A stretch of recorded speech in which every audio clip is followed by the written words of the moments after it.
My name is Emily Newton, and the topic for my blog this semester has been on Lightbox. This is a company that I created at the beginning of the semester and have used it as my inspiration for my blog topics and my website. So first off, I'm a photographer who specializes in recording the process behind the product that companies make. So instead of doing product pictures like every company already has, I actually go and take pictures of the process behind it to kind of show the more human side of their businesses.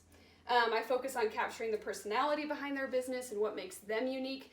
This is a picture that I took at an animal hospital just to kind of show who's behind all the magic. Next is the target market. So for me, I focus on small business owners because they usually have more of a say on their advertising and who they can pay to come in and take their pictures. Utah and Salt Lake County is easiest for me to travel to. They also have a social media presence so that they can actually utilize it on social media, or they need website improvement. And so that's kind of what I focus on when I go and take their pictures. So right now, this is kind of the competition that I have at the moment. There's a lot of, there's 2 to 3 corporate event photographers that are here in Utah that just go to those corporate events that businesses put on. Way too many wedding photographers in Utah, and companies usually will have a personal company photographer for them that will just go to all of their own events. Although with small businesses, that's usually not as common. So here in Utah, it's actually not a huge, there's not a lot of competition for this, and so that was something that I was interested in looking into as becoming, when I became a photographer. This is also just some market research here in Utah. That's a big number, over 200,000 small businesses. That means that they have less than 250 employees in their business. That makes up 99.3% of all businesses in Utah, which is actually quite crazy. And that's 46.3% of all Utah employees are working with a small business. And so that shows just there's a huge market out there for small businesses, and most of the time they do need help with their photography. So that being said, I'm going to take you over to my blog.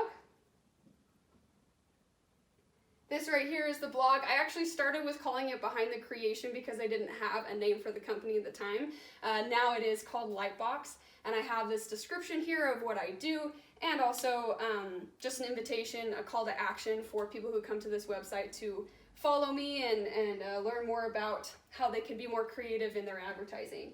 On the front page, I just have some pictures that I've taken for people before for them to use for their businesses.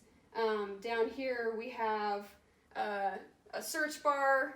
These are the widgets that I have. I put them at the bottom. I didn't want them to be distracting from the pictures. We have our top posts that I've done before, and we have our social media. Facebook and Instagram are linked. Okay, and then the different pages that I have, we have a portfolio. If it'll load.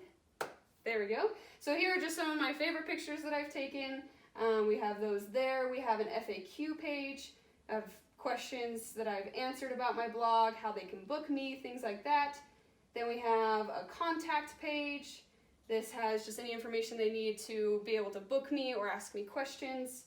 And then we have my blog feed. So let's see here. So I went through and made sure I have 2 of each of the blog posts that I need to have, but here's just kind of a skim through all of that. So we have some list ones, 5 ways to drive business sales. We have professional photography versus amateur photography. Let's see here. We have some narratives about stories of clients that I've actually had and how that has really helped them. Talking about product pictures and how to be more creative. This is just an introduction to micro adventures. That's something that I personally do with my husband that I find really important for just personal lives as well as for businesses. And 5 ways to be more creative. And we have an About Me video that we made. And then at the very bottom, we have my how-to video, which I will be showing you now. Waiting. No, I have not started yet.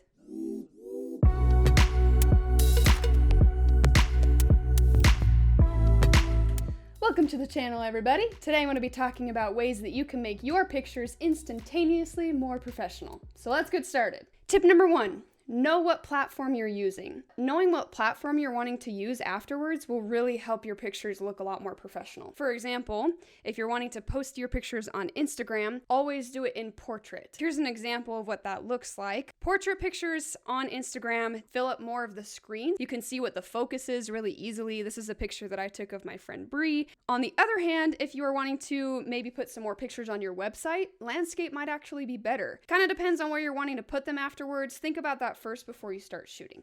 Tip number 2, don't be afraid of shadows. When I was first learning photography, I was taught that you want to have as even lighting as you can, and so there's no harsh shadows under their noses. And recently I've kind of learned that's actually not always the case, and it may have also just been a generational thing. This is a picture that I took of my friend Olivia. I was able to use just some really cool shadows on her face in order to make the picture more interesting. I've realized that some of my most favorite pictures I've ever taken have been from really harsh lighting. Tip number 3 is to edit, and then edit again. I've actually had photographers tell me before that they hardly edit their pictures after they take them because that's supposed to be some kind of good thing. Editing is actually half of the talent of photography. So I'm going to show a couple of examples of some raw footage. This first picture is quite awful. If you were to see that on social media, you would definitely not be impressed. This is what that picture turned into, and you can definitely see how much more intriguing that picture is. Tip number 4 is to get familiar with camera settings. I honestly didn't really get that familiar with my camera settings until more recently. The higher your ISO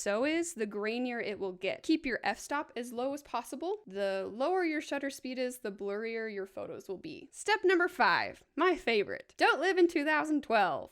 2012 was the year that I actually started photography. It is a new decade, ladies and gentlemen. Please do not do things that we did in 2012. Here are a few examples. Classic 2012, so much contrast. Don't do this either. Don't do black and white with a little splash of color. I hope these tips are helpful to you as you make your journey into becoming a professional photographer. And above all, have fun, and we'll see you next time. Thanks for joining me.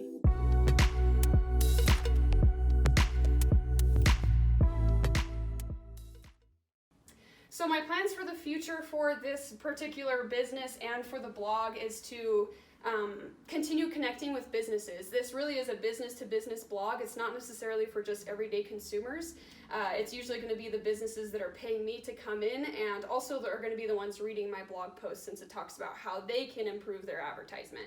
And so my plan is basically to continue connecting with them, to follow other blogs that are similar or that are about businesses around here in Utah, and to use social media marketing, being able to use those advertisements on Instagram, Facebook, YouTube, especially when I have a lot of pictures I can show. That's an easy thing for me to do for advertising. And lastly, I learned a lot from this project. I learned that I actually probably don't want to do blogging. It's a lot of work, and I'm just not really into writing that much, but I do love taking pictures. So if anything, I would love to take pictures for people's blogs. I would love to help them with their websites or, their own personal blogs. And so for me personally, I probably want to do that. But I have been able to see how that's helped a lot of people to gain a lot of exposure, and I think that's really important for them. But I've learned that it's a lot of work and that it's fun when you have the time to do it. And so I'm grateful for the opportunity that I had to learn about that and to learn all the things that I did during this semester. And I appreciate all of your support and making it through another semester of school. Thank you very much.